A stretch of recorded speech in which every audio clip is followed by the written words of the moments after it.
Dans cette vidéo, vous allez découvrir quelques dates clés concernant les métiers et les genres.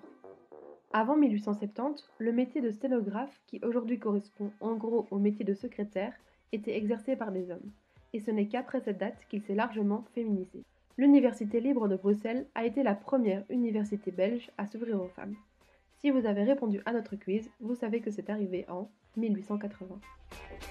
En 1884, Isala van Diest ouvre un cabinet médical pour permettre aux femmes de travailler comme médecins. On a quand même dû rédiger un décret royal, rien que ça, pour le permettre. En 1921, les femmes obtiennent le droit d'exercer les fonctions de bourgmestre, échevine, secrétaire communale ou receveuse.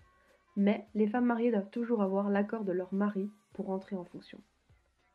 En 1922, les femmes obtiennent le droit d'exercer le métier d'avocat, enfin d'avocate du coup. En 1965, la première femme entre au gouvernement belge.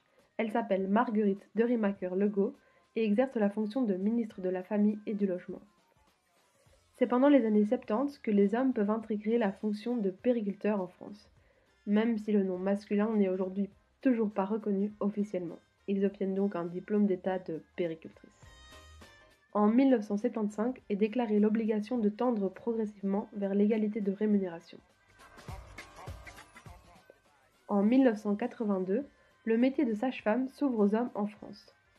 En 2002, les quotas sont introduits pour favoriser la féminisation des assemblées politiques.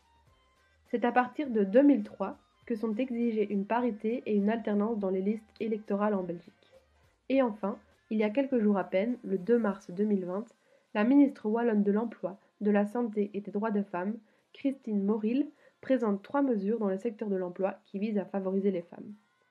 N'hésitez pas à commenter et ou partager cette vidéo et à suivre notre compte Insta, Bon Taf Bon Genre.